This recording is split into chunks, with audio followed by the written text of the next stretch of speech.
जय हिंद। आज 10th class का क्रैश कोर्स में नागरिक शास्त्र शुरू कर रहे हैं। नागरिक शास्त्र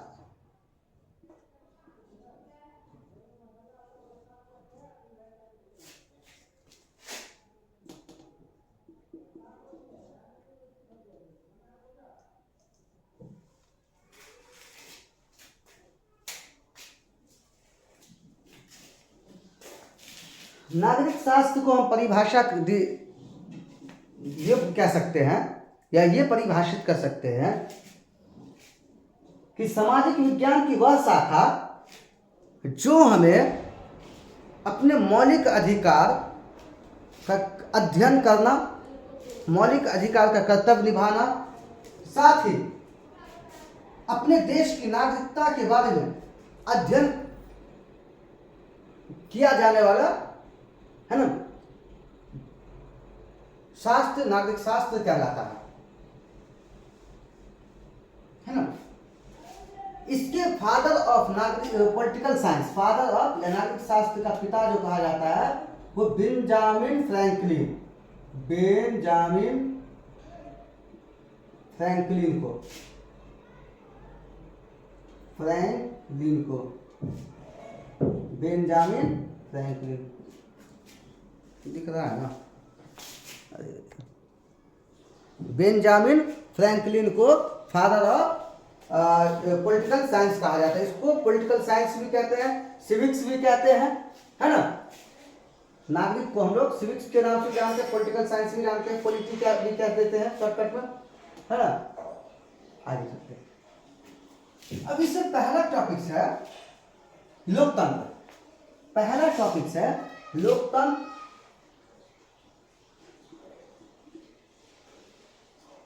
जिसको अंग्रेजी में कहते हैं डेमोक्रेसी। अंग्रेजी में कहेंगे डेमोक्रेसी।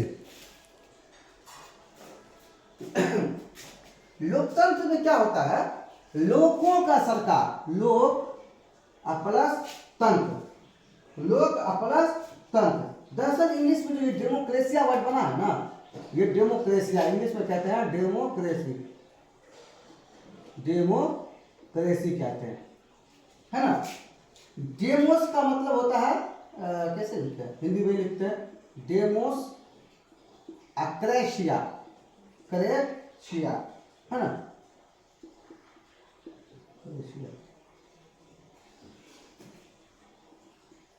इसका मतलब हो गया जनता, अक्रेशिया का मतलब हो गया शासन, यानी जनता का शासन, है ना। लोकतंत्र में देश के प्रत्येक जनता, प्रत्येक आम आदमी का एक अहम भूमिका होता है। उसके ऊपर देश के सत्ता में लाने वाले की बहुत बड़ी जिम्मेदारी होती है। माना जाए तो देश को डुबाने में और देश को ऊपर ले जाने में एक आम जनता का बहुत बड़ा भूमिका होता है। हर देश में कुछ देश गणराज है, कुछ देश गणराज लोकतंत्र है ना। कुछ देश अभी भी राजाशाही है, जैसे Korea, north Korea. North Korea क्या है? राजाशाही है ना। नॉर्थ कोरिया राजाशाही है। कौन है यहाँ का king of Korea? North Korea Kim Jong, है ना। बहुत ही क्रूर है। अपने चाचा को क्या किया था? सत्ता पे आने के लिए अपने चाचा को भूखे कुत्ते के सामने डाल दिया था, जिंदा को ही मरवा दिया। और इसकी बहन है किम योंग जोंग, वो इससे भी डेंजर है, किम जोंग की। अब एक चीज होता है लोकतंत्र और एक चीज होता है गणराज। गणराज समझो क्या होता है, पहले समझ लो फिर टॉपिक्स में आगे चलेंगे। गणराज जहां का मुखिया राष्ट्रपति होता है उसको गणराज कहते हैं। पासपोर्ट पे देखना रिपब्लिक ऑफ इंडिया लिखा रहता है, Republic of India, Republic of America, Republic of America. जहां का मुखिया राष्ट्रपति होगा, रिपब्लिक ऑफ इंग्लैंड कभी नहीं लिखा होगा, सीधे इंग्लैंड लिखा होगा है। क्यों? क्योंकि हमारे देश का मुखिया कौन है? राष्ट्रपति, head of country, head of country, देश का मुखिया। ये दोनों देश का मुखिया कौन है? राष्ट्रपति है। देख लो, ये दोनों देश का मुखिया राष्ट्रपति है, मुखिया या हेड ऑफ कंट्री। जबकि इंग्लैंड में जाओगे ना तो इंग्लैंड में प्रधानमंत्री भी है, लेकिन वहां का मुखिया कौन है? महारानी। वहां का इंग्लैंड में नहीं लिखा था, तो इंग्लैंड गणराज्य नहीं होगा, ये लिखा जाएगा गणराज्य भारत, है ना, भारतीय गणतंत्र या गणराज्य, है ना। तो इंग्लैंड का मुखिया कौन है? महारानी। अब महारानी एलिजाबेथ 16वीं है ना, महारानी एलिजाबेथ 1, एलिजाबेथ 2, एलिजाबेथ 3, है ना। तो कौन है वहां की? महारानी होती मुखिया, इसीलिए इंग्लैंड क्या है? गणतंत्र नहीं है। अब चलते टॉपिक्स पर। लोकतंत्र के बारे में सबसे अच्छा परिभाषा आज तक एक ही व्यक्ति दिया है, तो बहुत सारा व्यक्ति दिया, लेकिन हम लोग उनके दिए हुए स्टेटमेंट पे ही चलते हैं। उन्होंने कहा था, अमेरिका के राष्ट्रपति अब्राहम लिंकन, अमेरिका के राष्ट्रपति अब्राहम लिंकन, है ना, इनका स्टेटमेंट था, अब्राहम लिंकन, दिख रहा है ना? हाँ। लोकतंत्र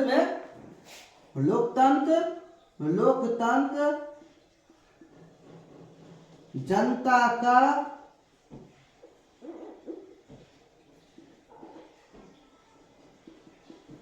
है ना। लोकतंत्र क्या है? लोकतंत्र के कैसा है? जनता का, जनता के लिए और जनता के द्वारा चुना गया सरकार, जनता का, जनता के लिए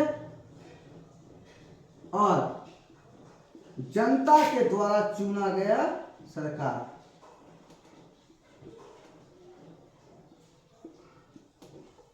चुना गया सरकार, ये लोकतंत्र के बहुत मतलब आज तक की टॉप मोस्ट परिभाषा है। Democracy is a government of people, for the people and by the people. English में कहते हैं democracy is a government of people, for the people and by the people, है ना, इंग्लिश में इसका है। अब आगे चलते हैं। अब जो टॉपिक्स है हमारे पास, लोकतंत्र में सत्ता की साझेदारी, जो पहला चैप्टर है, हम उस पे चलते हैं।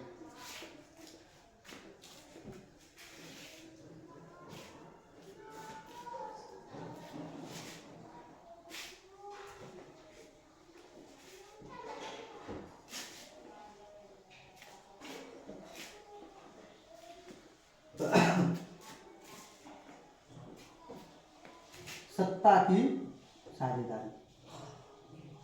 देखो, साझेदारी का मतलब क्या होता है? पार्टनरशिप। पार्टनरशिप का मतलब क्या होता है? ये बात समझो। साझेदारी या पार्टनरशिप का मतलब क्या होता है? जैसे हमने एक दुकान खोला, है ना, हमने एक कपड़े का दुकान खोला, कपड़ा का दुकान खोला, इसमें दो लोगों ने पैसा इन्वेस्ट किया, दो लोगों ने, एक ए नाम का व्यक्ति इन्वेस्ट किया और एक बी नाम का आदमी इन्वेस्ट किया कपड़े के दुकान में। अब देखो क्या क्या साझेदारी होगा? पहला तो पैसा लगा दिए दोनों आदमी। अब साझेदारी में क्या आ सकता है कि ठीक है, दिन का आधा टाइम तुम दो, आधा टाइम हम देंगे, एक तो कंडीशन ये है। उसके बाद आधा मुनाफा तुम लेना, आधा मुनाफा हम लेंगे, है ना। इसके अलावा क्या बनता है? अगर उसमें कोई एक व्यक्ति कहेगा ठीक है तुम रहो और हम रहेंगे अपना दूसरे बिजनेस में या दूसरे जॉब में, तो ये नाम का आदमी अगर पूरा का पूरा दिन रहता है, पूरा का पूरा दिन रहता है, ठीक है, पूरा का पूरा दिन दुकान पे बैठता है, तो फिर बी को फिर क्या काम मिलेगा इसमें? क्योंकि करना तो दोनों को है, तो फिर बी को क्या काम मिलेगा? बी को क्या मिलता है? ये क्या करेगा? बी को कंडीशन लगा देगा, भाई या तो तुम ये करो, फिर तुम मुनाफा वाला जितना भी मुनाफा होगा उसमें से 70% हम लेंगे और 30% तुमको देंगे। अब देखो पैसा लगा है दोनों का, लेकिन मुनाफा क्या है कि 70% तुम लो और 30% 70% हम लेंगे जो पूरा दिन बैठे हैं और 30% तुम लो। एक तो कंडीशन ये बनता है, दूसरा कंडीशन ये बनता है ठीक है तुम इन्वेस्ट करो और तुम मुझे सैलरी पे रखो, ये भी एक कंडीशन है ना, या तुम अपने किसी एक फैमिली सदस्य को बैठाओ। तो ये हो गया साझेदार। ठीक इसी तरह से दुनिया में कुछ ऐसे देश हैं जहां पे आबादी के कम रहते हुए भी और देश को, ताकि देश बैलेंस बने रहे, क्या रहे, बैलेंस बना रहे एक तरह से कि कोई किसी से क्या करे, विवाद ना फैले। अब देखो क्या हुआ, इसमें एक कहानी दिया है बेल्जियम के बारे में।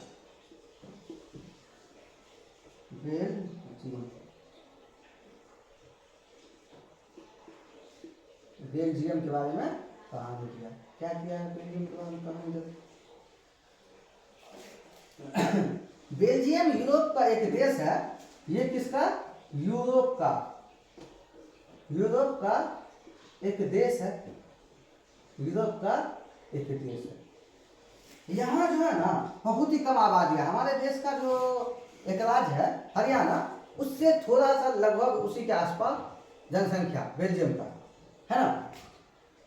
अब क्या है, यहाँ पर जो है 3 तरह का जाति है।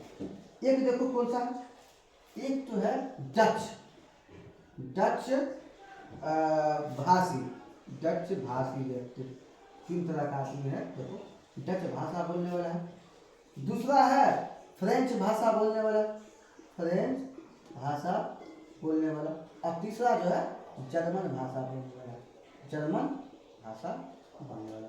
अब बताओ, देश एक है लेकिन यहाँ पे क्या है, कुल 3 भाषा बोलने वाला है।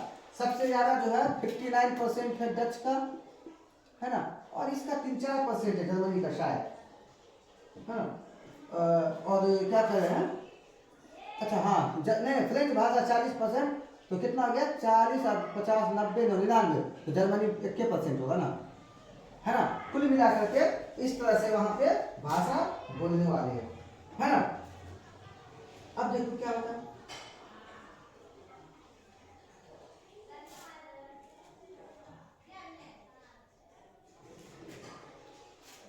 ये ऐसा इसलिए कर दिया गया है कि जिसको जो मतलब देखो, डच भाषा 59%, फ्रेंच भाषा 40% और जर्मन भाषा 1%। लेकिन इसकी राजधानी जब ब्रुसेल्स में जाओगे,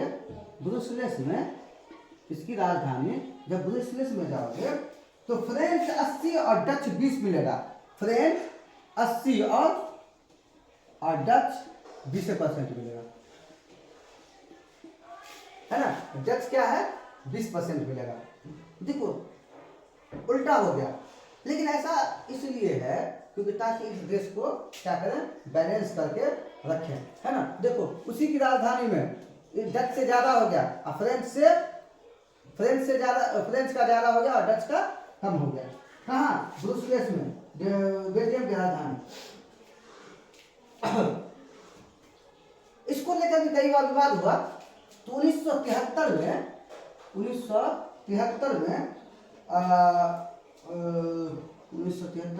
1970 से 1993 के बीच संविधान को 4 बार बदला गया। 4 बार संविधान में परिवर्तन किया, ताकि भाषा को लेकर के किसी भी तरह का विवाद ना हो। आज देख लो, आज मुंबई जाने के बाद बहुत सारे मराठी ऐसे हैं जो बिहार के लोगों के साथ क्या किया जाता है, भाषा की वजह से उत्तर प्रदेश वाले बिहार के भाषा को लेकर के बिहारियों के साथ क्या किया जाता है, कई बार अपमानजनक व्यवहार करता है ना। तो इसके लिए भारत ने क्या किया है, लोगों को मौलिक अधिकार दिया है कि किसी को भी भाषा के आधार पर, जाति के आधार पर, रंग के आधार पर उसको नहीं बांट सकता, है ना। तो अब क्या किया कि केंद्र सरकार ने वहां का, बेल्जियम का, दोनों की सहमति पर एक कानून बनाया है, नया कानून पारित किया, है ना। उसके बाद ये क्या किया गया, उसके ठीक इसी तरह का मामला श्रीलंका में आया, है ना। उसका क्या किया कि संविधान में परिवर्तन किया गया और फिर बाद दोनों की सहमति से भाषा को लेकर के बोला गया ठीक है एक काम करो, जिसका जनसंख्या कम है उसका प्रधानमंत्री बना दो, एक का राष्ट्रपति बना दो, एक का प्रधानमंत्री बना दो, एक गृह मंत्री बना दो। ऐसा कर करके उसको क्या किया गया, बैलेंस कर दिया गया, है ना, ताकि तीनों तरह के लोगों का वहां पर रहा जा सके और तीनों अपना अपना विचार को रख सके। आगे चलते हैं।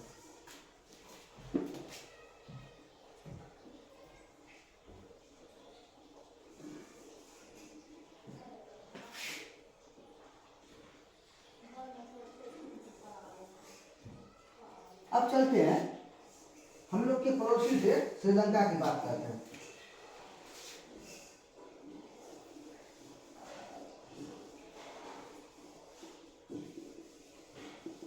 श्रीलंका, श्रीलंका भारत के निचले भाग में है ना। तमिलनाडु, तमिलनाडु के बाद क्या है, श्रीलंका ही शुरुआत है ना। ये एशिया का एक क्या है, देश है ना। और ये पूरा क्या है, पानी से घिरा हुआ है, ये पूरा टापू है, द्वीप का है ना। तमिलनाडु से कुछ ही दूरी पे जाओगे ना तो ये अब एक तो सड़क भी बन रहा है ना, नॉर्मल सड़क बन रहा है। और ऐसे एयरपोर्ट से जाना तो तुत्तीकोरी नाम का एयरपोर्ट है, जिससे सिर्फ 15 मिनट में श्रीलंका पहुंच जाओगे। यहाँ की आबादी है 2 करोड़, यहाँ की आबादी जो है लगभग 2 करोड़ है, हाँ। अब देखो यहाँ क्या जाति का मामला, जातीय कह सकते हैं, जाति बनावट देख सकते हैं। यहाँ एक जाति है जिसका नाम है सिंहली, जिसको हम लोग बौद्ध कहते हैं, जिसको हम लोग बौद्ध के सिंह नाम से भी जानते हैं। ये सिंहली के बारे में बहुत लंबा कहानियाँ शीत युद्ध में पढ़ाए हुए हैं, सिंहली के बारे में। उसके बाद एक जाति है जिसका नाम है तमिल, है ना। और देखो सिंहली जो है कुल 74% और तमिल भाषा जो कौन है वो 18% है।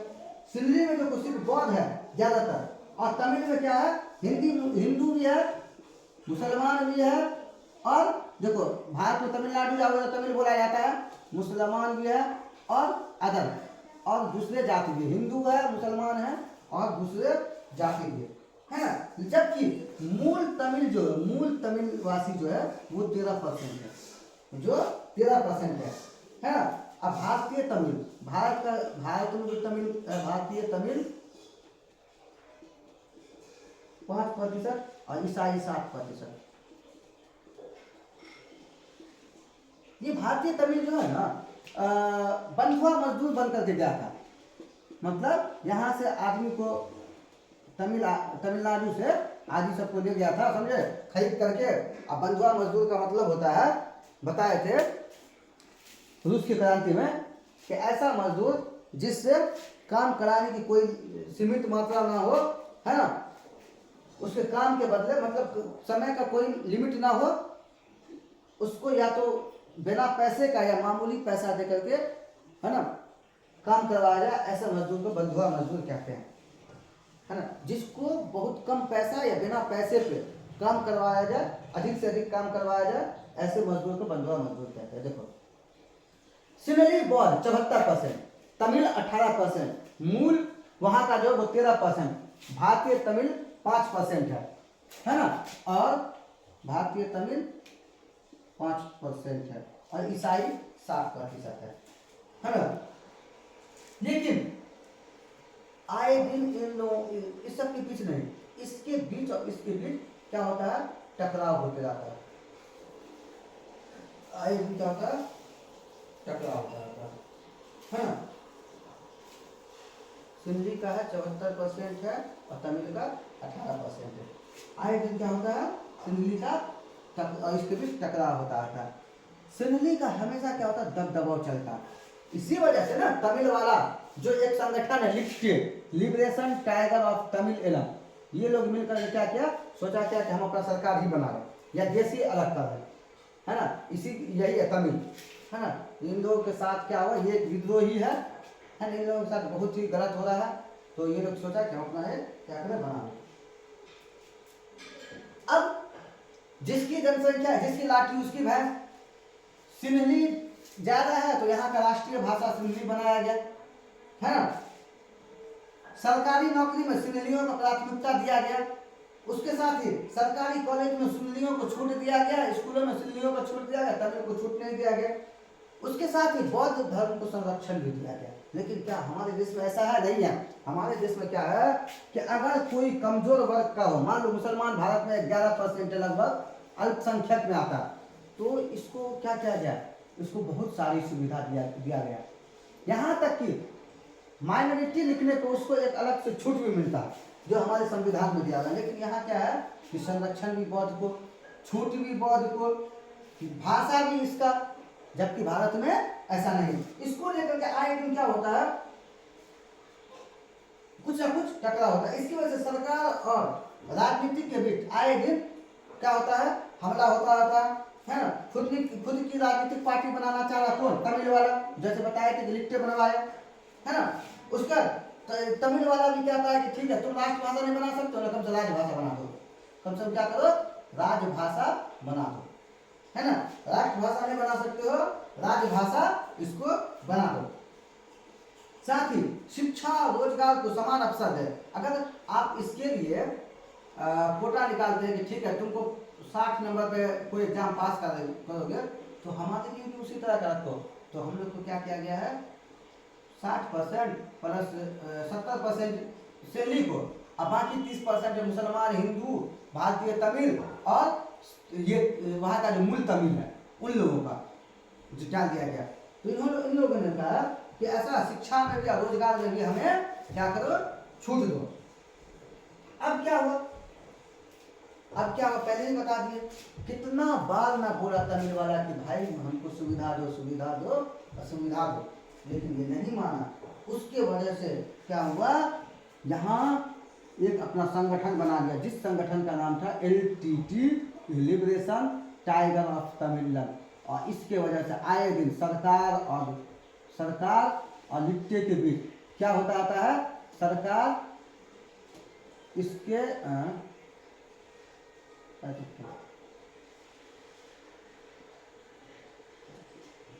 सरकार और LTTE के बीच क्या होता है, श्रीलंका सरकार और LTTE के बीच आए दिन युद्ध होता रहता है, जिसको हम लोग किली युद्ध के नाम से जानते हैं। कुछ साल नेपाल में भी किया था, माओवादी वगैरह किया था, है ना। तो खुद से ही क्या हुआ, श्रीलंका का नेपाल का बहुत बुरा हाल कर दिया था। अब यहाँ LTTE और सरकार ये दरअसल तमिल है, लेकिन क्या होता है कि हमारे यहाँ भी क्या किया गया, जो माओवादी कहते हैं या नक्सली कहते हैं, दरअसल ये नक्सली वही लोग हैं जिनको अधिकारों से वंचित कर दिया गया। जब अब होता क्या, देखो ज्यादा हाई चला जाएगा वो BPSC वालों के लिए, बस तुम लोग इतना ही समझो कि इनको सुविधा नहीं मिलने के कारण LTT और सरकार के बीच आए दिन क्या होता है कि टकराव होता है, इससे युद्ध भी कई बार हो गया है। इसीलिए कहा गया है कि भाई ऐसा है, ठीक है तुम एक काम करो, इसको या तो 50-50 कर दो, इसको या तो 50-50 कर दो, नहीं तो तब एक काम करो, तमिल वाला को प्रधानमंत्री बना दो, इसको राष्ट्रपति बना दो, है ना। अब मुसलमान को क्या करो, कोई और चीज बना दो, है ना। लेकिन तीनों को क्या करो, कुछ ना कुछ बना दो। इससे क्या होगा, सभी लोगों के बीच में राजनीतिक भावना बना रहेगा, है ना।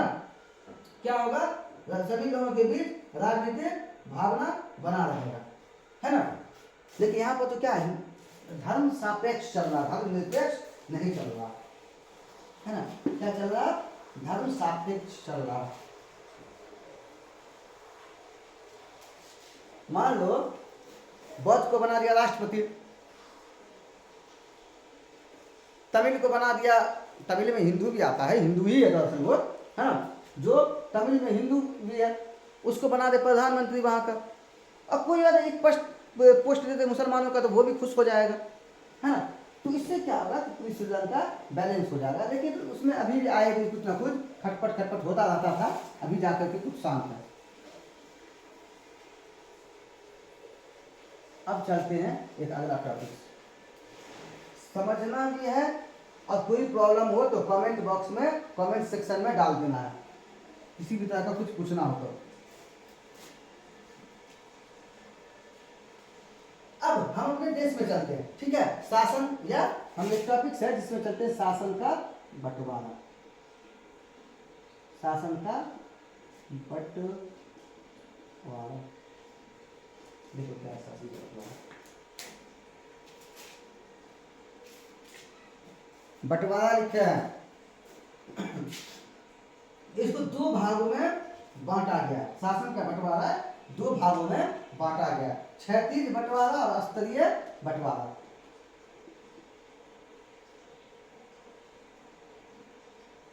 क्या करें, ये छोड़ देते हैं, ये छोड़ देते हैं, शासन का बंटवारा छोड़ देते हैं, इसको कुछ टॉपिक से वो पढ़ा देते हैं।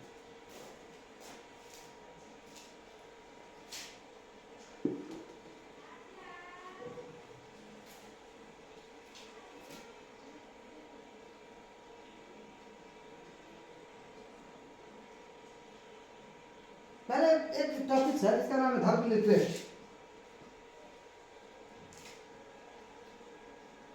धर्मनिरपेक्ष क्या होता है?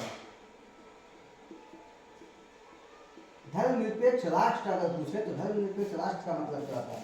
धर्मनिरपेक्ष का मतलब है देश में या राज्य का कोई अपना धर्म ना हो। हमारे देश में अनेक संप्रदाय के लोग रहते हैं, किसी भी धर्म को के साथ हम लोग भेदभाव नहीं कर सकते हैं। इसको हम लोग क्या कहते हैं? धर्मनिरपेक्ष कहते हैं। चाहे वो हिंदू हो या मुसलमान हो, चाहे वो सिख हो, ईसाई हो, क्रिश्चियन, मतलब जीव हो गया, यहूदी हो गया, है कोई भी होगा, तो हमारे देश के संविधान में क्या है, इन लोगों को क्या क्या धर्म निरपेक्ष ही तो तरीके से उसके साथ क्या आता है ना, उसके साथ कोई गलत नहीं किया जाता है, सबको अपना अपना अधिकार दिया गया। देख लो राष्ट्रपति, देख लो मुसलमान बना था, है ना। कई राज्य का मुख्यमंत्री मुसलमान है, कई मंत्रालय ऐसे हैं जिसमें मुसलमानों को पद दिया जाता है ना। हर सरकारी नौकरी में भी अगर मुसलमानों की जनसंख्या कम है, माइनॉरिटीज में आता है, अल्पसंख्यक में, तो उसको क्या किया गया, छूट दिया गया, है ना। तो ऐसा राष्ट्र जिसमें किसी भी धर्म के प्रति कोई नफरत की भावना ना हो, बल्कि सारे लोग एक साथ रहे, उसको धर्मनिरपेक्ष कहते हैं, है ना। और यहाँ पे भारत में क्या है, एक भारत एक क्या है, धर्मनिरपेक्ष राष्ट्र। आज इतना ही रहने देते हैं, रेस्ट कल बढ़ा देंगे।